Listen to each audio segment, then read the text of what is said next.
lakukan yang jadi bagianmu, rezeki urusannya Allah. Kalau engkau tidak mengejar dunia, dunia yang mengejarmu. Loh, hari ini itu aku tidak keluar kemana-mana, aku yang ngajar saja, seperti biasa. Tapi tadi itu aku mikir, alangkah nikmatnya ya kalau panas-panas ini ada anggur datang. Tiba-tiba engkau datang sambil bawa beberapa ikat anggur. Katanya Imam Malik, rezeki itu datangnya tanpa sebab. Orang itu cukup bertawakal pada Allah, nanti Allah akan memberi rezeki. Rumusnya, katanya Imam Malik, mengaji hening bersama Dr. Fahrudin Faiz. Mari kita simak. Ada dua kalimat dari Imam Malik yang berhubungan dengan zuhud. Yang pertama, kata Imam Malik, apabila seseorang itu zuhud, Allah akan memberi nikmat kepadanya. Yang kedua, zuhud itu bukan ketiadaan harta, namun mengosongkan hati darinya. Ini dua kalimat untuk jadi bahan kita muhasabah. Jadi orang zuhud itu orang yang hatinya tidak terikat, tidak tergoda oleh dunia. Katanya Imam Malik, justru sebaliknya orang yang tidak terikat dan tidak tergoda ini akan mendapatkan nikmat dari Allah. Mungkin kalau pakai bahasa lain, kalau engkau tidak mengejar dunia, dunia yang mengejarmu. Ya tentunya atas izin Allah. Jadi dengan cara zuhud, kita bisa semakin dekat dengan Allah, hati kita tidak sibuk dengan dunia, dan ternyata dunia yang mengejar kita, Allah yang mencukupkan dan memberi nikmat dalam hidup kita. Nah ini mental semacam ini adalah mentalitas zuhud. Ya mungkin agak beda dengan kita, kalau kita ini kan masih banyak takut-takutnya dalam hal duniawi. Takut kalau besok tidak dapat pekerjaan, misalnya teman-teman mahasiswa. Takut apa cukup gajiku sekian, misalnya yang sudah punya pekerjaan. Takut kira-kira nanti saya bisa dapat jodoh apa enggak ya, misalnya yang jomblo. Ketakutan-ketakutan semacam ini menunjukkan kita belum masuk dalam kualifikasi orang yang zuhud. Orang yang zuhud itu tidak ada takutnya kalau urusan duniawi. Jadi kalau urusan dunia, mau apapun yang terjadi, seorang yang zuhud itu akan ridho. Tapi bukan berarti tidak mau bekerja, bukan berarti tidak mau kaya. Kalau mau kaya oke saja, bekerja ya dilakukan sepenuh hati sebagai tanggung jawab kemanusiaan dan tanggung jawab ketuhanan. Tapi hasilnya apa, buahnya seperti apa ya, tidak jadi ukuran, tidak jadi hitungan. Satu-satunya ukuran dan hitungan hanya ridhonya Allah. Mental semacam ini namanya mental zuhud. Imam Malik itu imam yang kaya. Tadi saya ceritakan beliau ini suka menggunakan baju-baju yang mewah, tapi kekayaan tidak nempel di hatinya. Ada beberapa kisah ini saya bawa ya. Misalnya ini ada contoh, ada ceritanya Imam Malik. Jadi Imam Malik ini punya tabiat kalau orang memberi hadiah, ya diterima. Tapi hadiah itu tidak membuatnya terikat, tidak membuatnya terpengaruh, bahkan kalau mungkin dikembalikan lagi. Jadi ada cerita, suatu hari beliau ini oleh wali kota Madinah diberi hadiah kuda yang indahnya luar biasa, pelanannya mahal. Nah, kuda ini oleh beliau diikat di depan masjid. Wah, semua orang kagum, termasuk Imam Syafi'i. Imam Syafi'i melihat kuda itu, wah luar biasa ini guru. Kudanya tangkas sekali, kudanya hebat sekali. Imam Malik tiba-tiba saja bilang, huwalak. Huwalak itu ya sudah ambil saja. Oh, padahal banyak orang kagum, banyak orang berdecak melihat kuda yang indah itu. Tapi bagi Imam Malik, itu bukan sesuatu yang nempel. Bukan sesuatu yang harus dipertahankan mati-matian. Tidak kok. Imam Syafi'i dicarikan kudanya yang lain yang tidak selevel itu, ya enggak. Ada orang suka langsung diberikan saja. Itu menunjukkan dunianya enggak nempel. Loh, tapi kan pemberiannya masih diterima. Ya, pemberian diterima itu kan kemungkinan dalam rangka membahagiakan orang yang memberi. Jangan lupa, kebahagiaan itu tidak cuma saat diberi, tapi kebahagiaan lebih besar itu kebahagiaan memberi. Maka memberi kesempatan orang untuk bahagia dengan berbagi itu bagi saya juga termasuk kebaikan. Jadi kadang-kadang kan banyak kita yang melihat para ulama itu loh, pekerjaannya apa sih? Kemudian kita vonis mereka, wah mereka itu cuma nunggu sangunya dari orang-orang yang sowan, orang-orang yang datang. Insya Allah para ulama itu mentalnya seperti Imam Malik ini. Pemberian akan selalu diterima dengan pertimbangan bahwa orang memberi itu punya kebahagiaannya sendiri. Orang memberi itu ada kepuasannya sendiri. Plus pemberian itu tidak akan nempel, tidak akan melekat ke mereka. Kalau saat itu juga ada orang butuh, pasti pemberian tadi akan diberikan pada yang butuh. Sebagaimana Imam Syafi'i begitu lihat kendaraan yang luar biasa, ya langsung sama Imam Malik, ya sudah kalau kamu suka bualah, ambil saja. Kuda itu buatmu. Nah, ini contoh sikap yang tidak terikat oleh dunia. Ini yang disebut mental zuhud. Kaya raya tapi batinnya adalah batin yang zuhud. Ada cerita lagi. Suatu ketika Imam Malik ini dikirimi uang 1000 dinar oleh Khalifah Al-Hadi. Nah, Imam Malik sudah curiga ini, karena yang memberi Khalifah mesti ada pamrihnya. Nah, dalam kasus seperti ini, oleh Imam Malik, uang ini disimpan baik-baik, tidak disentuh sedikit pun. Suatu ketika Khalifah datang ke Madinah setelah menunaikan ibadah haji, mengunjungi Imam Malik. Nah, sambil datang ini membawa salam tempel kalau sekarang namanya ya. Uang yang diamplopi itu 1000 dinar lagi. Kemudian beliau merayu Imam Malik untuk pindah ke Baghdad, diberi jabatan yang tinggi. Nah, oleh Imam Malik, kebetulan Khalifah Al-Hadi datang, tawaran untuk pindah ke Baghdad ditolak, uang salam tempelnya ditolak, plus dulu uang 1000 dinar yang dikirim, yang sama sekali belum disentuh, dikembalikan lagi. Nah, ini salah satu contoh bagaimana beliau ini tidak terikat oleh dunia, punya mentalitas zuhud. Oke, baik, kita lanjutkan lagi ya. Nah, ada salah satu contoh hikmah yang luar biasa dari Imam Malik adalah sikap yang tidak sok tahu.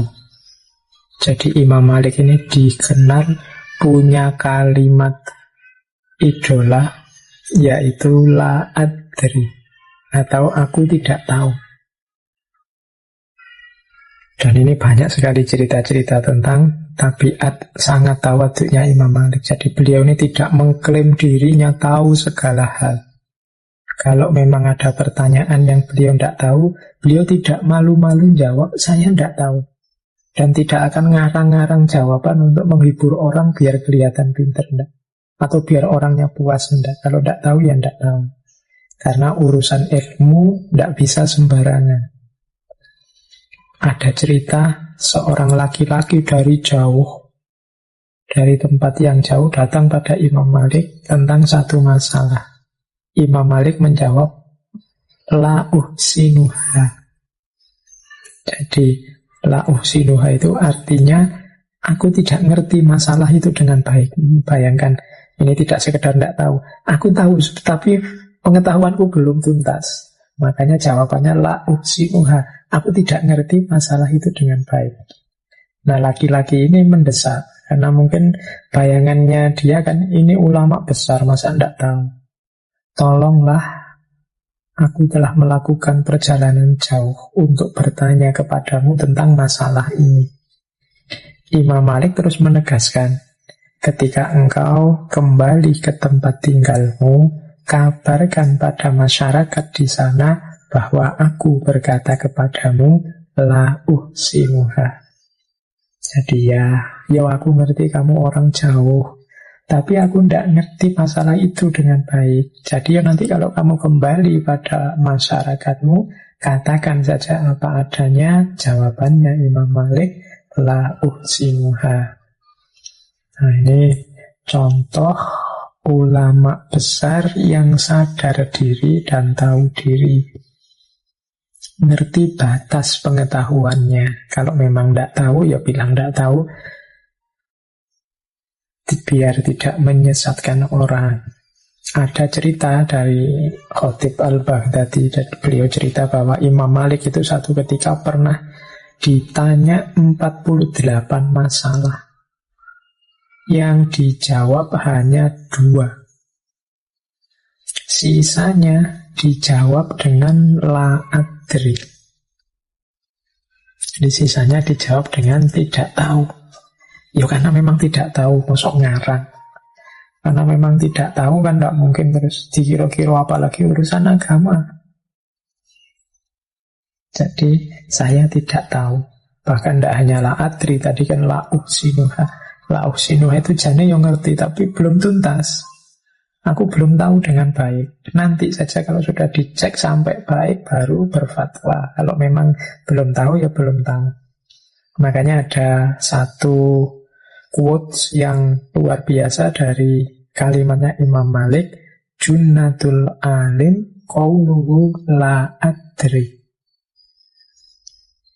Jadi bentengnya orang alim adalah kata-kata la adri. Aku tidak tahu. Nah ini cuma ya bukan berarti terus ini menyembunyikan ilmu. Ya kalau tahu ya disampaikan tahu. Tapi kalau tidak tahu jangan gaya tahu. Apalagi ngarang-ngarang. Kalau filsafat sih ngarang tidak masalah. Lahir filsafat yang baru. Tapi kalau agama kan kita tidak bisa ngarang. Jadi benteng kita sebagai ilmuwan itu la adri. Nyaman sudah.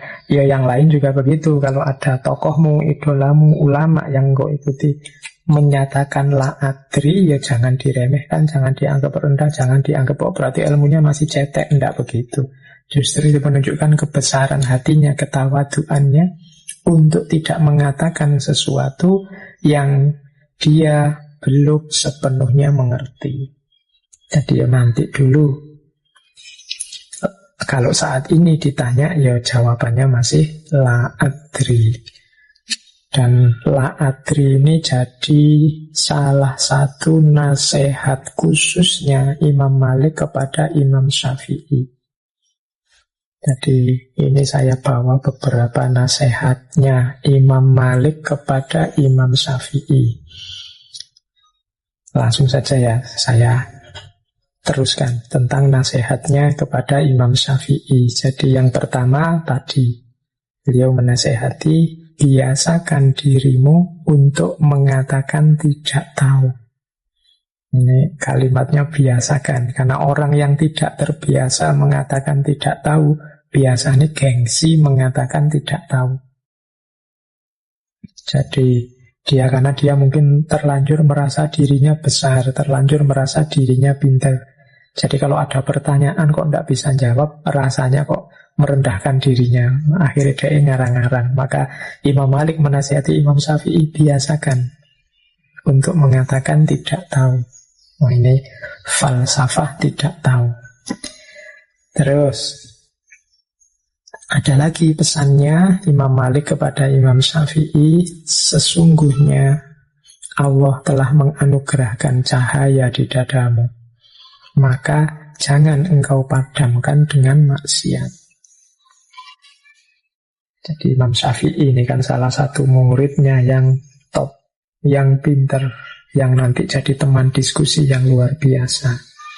Dan Imam Malik ngerti benar bahwa ilmu itu cahaya, maka orang-orang pintar adalah orang-orang yang bercahaya, yang menerangi sekelilingnya. Maka dia harus berhati-hati agar tidak mengurangi cahaya atau menghalangi cahaya sehingga terjadi kegelapan. Apa yang mengurangi intensitas cahaya dan juga mengubah cahaya jadi kegelapan? Maksiat. Jadi Imam Malik berpesan, tolong engkau ini orang yang bercahaya karena Allah menganugerahkan cahaya di dadamu. Jangan engkau padamkan cahaya itu dengan maksiat. Semakin kita melakukan maksiat, semakin cahaya itu terhalang dan kita akan gelap. Dan tidak usah teman-teman tanya ya maksiat itu apa saja Pak. Semua jenis maksiat, dan insya Allah teman-teman ngerti mana yang maksiat. Kalau lupa ya buka lagi kitab-kitabnya, ngaji-ngajinya dulu, Bidayatul Hidayah apa-apa tentang dosa-dosa kecil maupun dosa-dosa besar. Itu yang bisa menggelapkan hidup kita, menjauhkan kita dari cahayanya Allah. Oke, kalau ini teman-teman insya Allah sudah ngerti. Terus ada nasihat lagi terkenal dari Imam Malik pada Imam Syafi'i. Jadilah engkau orang yang paling banyak diam di antara manusia. Jika mereka benar, ikutlah di dalamnya, dan jika mereka salah, jangan ikuti mereka. Penting juga nasihat buat kita ya. Kita hari ini kan tidak betah untuk diam. Sehari tidak buka WA, sehari tidak buka Instagram atau Twitter, sehari tidak posting apa-apa, tidak mention apa-apa, itu kan rasanya kok sepi. Grup WA itu kalau tidak aktif sak jam saja, terus muncul emoticon itu kan kok sepi, dan seterusnya. Nah itu kan secara hari ini begitu gaya hidup kita. Padahal Imam Malik justru kita ini lebih banyak diam. Nasihatnya Imam Malik pada Imam Syafi'i justru jadi orang yang paling banyak diam saja. Orang yang paling banyak diam itu punya kesempatan berpikir lebih banyak dibandingkan yang ngomong. Kalau orang ngomongnya banyak itu kan kesempatan berpikirnya secara intensif berbeda dengan orang pendiam. Kalau pendiam itu kan bisa pikirannya kerja terus. Kalau ngomong sambil mikir kan susah. Saya seperti ini bicara hampir 2 jam itu kan setengah-setengah mendaya gunakan pikirannya agak tidak maksimal. Coba sambil diam, mikirnya justru lebih maksimal. Maka katanya Imam Malik, jadi orang yang paling banyak diam saja. Mencermati lingkungan sekeliling. Kalau orang-orang di sekelilingmu benar, ya ikuti. Kalau orang-orang di sekelilingmu salah, ya jangan diikuti. Ini berarti kan mulutmu diam, tapi pikiranmu jangan. Telaahmu terhadap masyarakat jangan. Jadi kalau mereka benar ya diikuti. Kalau mereka salah ya dihindari. Kalau engkau terlalu banyak ngomong, tidak sempat refleksi, ya hasilnya cuma ikut saja. Orang ke utara ikut ke utara, orang ke selatan ikut ke selatan. Nah ini masalah. Terus nasihat lagi kepada Imam Syafi'i, angkatlah tanganmu dari hidangan makanan saat keinginanmu untuk makan masih menggebu. Ini mungkin dengan kata lain, nasihat ini ingin agar Imam Syafi'i jangan rakus, jangan serakah, jangan memuaskan egomu, jangan memuaskan keinginanmu sampai sak pol-pole, sak tuntas-tuntase. Kamu harus punya daya pengendalian diri. Mengangkat tangan dari hidangan makanan saat keinginan makan masih ada, itu kan berat. Makanannya sih masih ada. Kalau mau nambah lagi masih siap.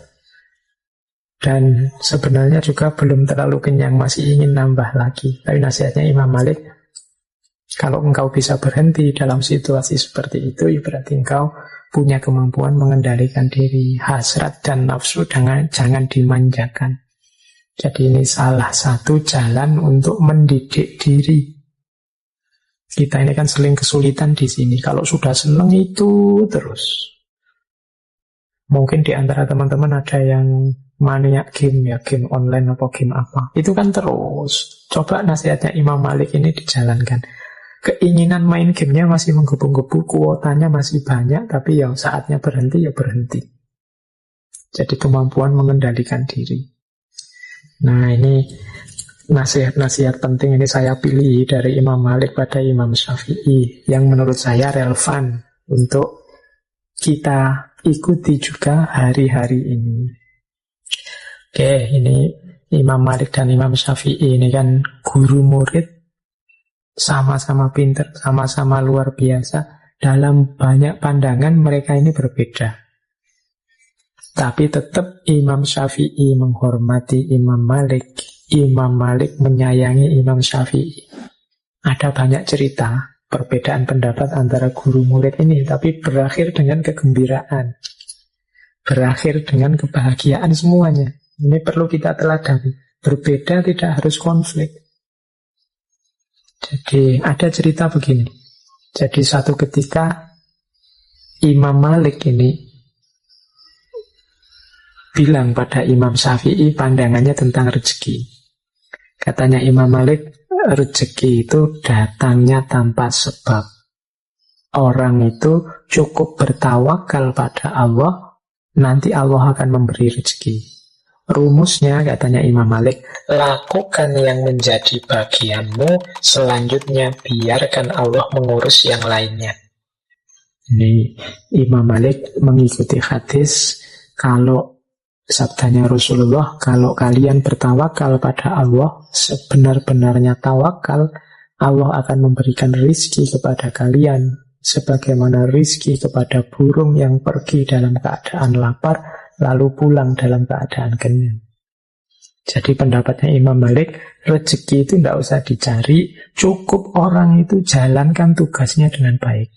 Yang guru jadi guru dengan baik, dosen jadi dosen dengan baik, yang tani ya kerjakan lahannya dengan baik, sudah. Rezekinya apa, berapa, seperti apa, itu urusannya Allah dan akan datang sendiri. Nah, ini pendapatnya Imam Malik.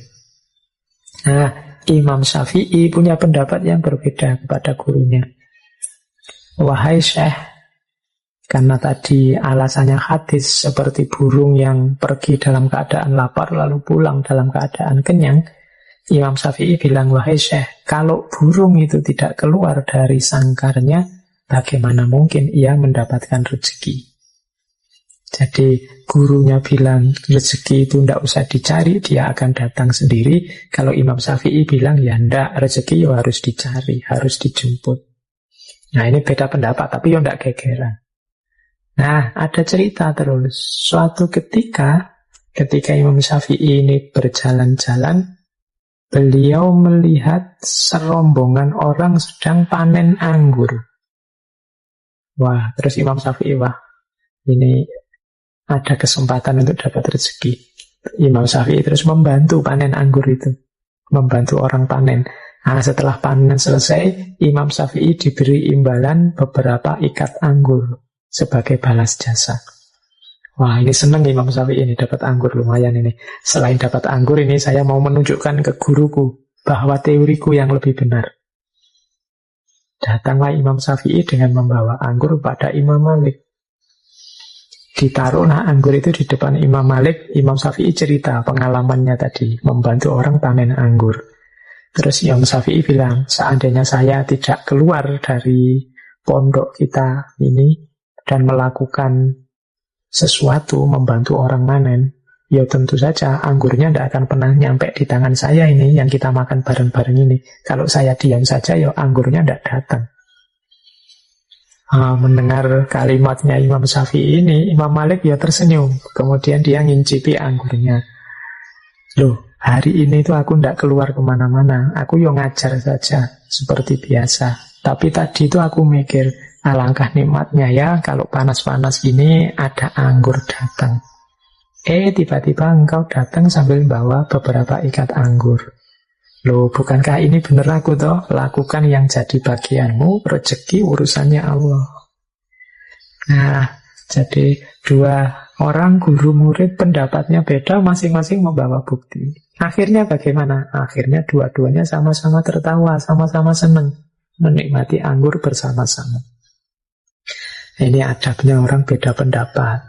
Berakhir dengan gembira, berakhir dengan bahagia saling tertawa bersama. Semoga kita juga begitu. Kita ini susah sekali kalau beda pendapat diakhiri dengan bahagia bersama, tertawa bersama.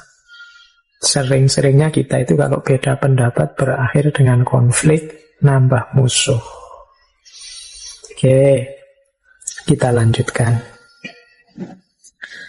Nah, ini ada juga nasihat dari Imam Malik kepada kita untuk tahu batas.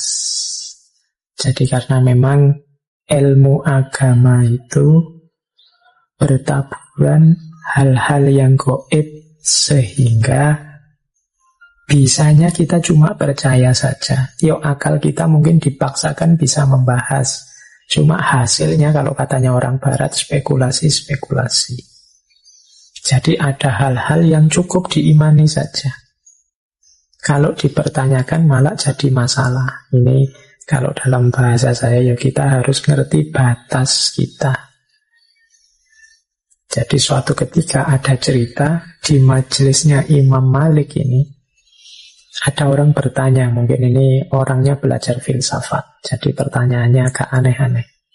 Wahai Imam Abu Abdullah, yang maha pengasih itu maksudnya Allah yang bersemayam di atas arsy. Ini mengutip surat Toha ayat 5. Ar-Rahmanu alal arsyistawa, bersemayam di atas arsy. Penanya ini kemudian tanya, bagaimana sih bersemayam di atas arsy itu? Imam Malik mendengar pertanyaan ini kemudian tampak tidak berkenan. Dari situ nanti lahir kalimat beliau yang terkenal sekali, al-istiwa'u ghairu majhulin wal kaif ghairu ma'qul wal imanu bihi wajibun was-su'alu anhu bid'atun. Jadi istiwa itu, bersemayam itu ghairu majhul. Kita ngerti kan maksudnya orang bersemayam itu seperti apa. Wal kaif ghairu ma'qul. Tapi kalau bersemayamnya Allah itu ghairu ma'qul. Pikiran kita tidak akan nyampe seperti apa bersemayamnya Allah. Wal imanu bihi wajibun. Tapi kita wajib beriman. Wong ini Al-Quran yang bilang. Wasu'alu anhu bid'atun. Mempertanyakan hal ini itu bid'ah, mengada-ada. Kenapa disebut mengada-ada? Lawang wal kaifu ghairu ma'qul. Detail caranya akal kita tidak akan nyampe. Jadi kalau minta jawaban pasti bagaimana Allah bersemayam, tidak akan bisa kita. Cukup kita imani bahwa Allah bersemayam. Seperti apa? Wallahu a'lam bishawab. Wasu'alu anhu bid'atun. Ini nama lain dari bahwa kita tahu batas. Mari kita diskusikan hal-hal yang produktif, hal-hal yang positif untuk meningkatkan kualitas diri kita, kualitas hidup kita. Hal-hal yang memang tidak terjangkau dan hanya bisa diimani, ya kita imani. Ini mungkin nasihat dari Imam Maliknya. Masih banyak tema-tema yang lain yang positif, konstruktif, produktif untuk kehidupan. Dibandingkan tema-tema yang kadang-kadang malah bikin rumit, bikin ruwet, tidak ada manfaatnya. Kita harus tahu batas dalam hal ini. Maka al-istiwa'u ghairu majhul wal kaifu ghairu ma'qul wal imanu bihi wajibun wasu'alu anhu bid'atun. Nah, itu fatwanya Imam Malik. kalau ada pertanyaan-pertanyaan yang tidak seharusnya ditanyakan. Jadi dalam belajar itu kadang-kadang kunci utamanya harus pertanyaan yang benar dulu. Kalau ada teman-teman ditanya orang, coba dievaluasi dulu, jangan kesusu dijawab, dicek dulu, jangan-jangan yang salah pertanyaannya.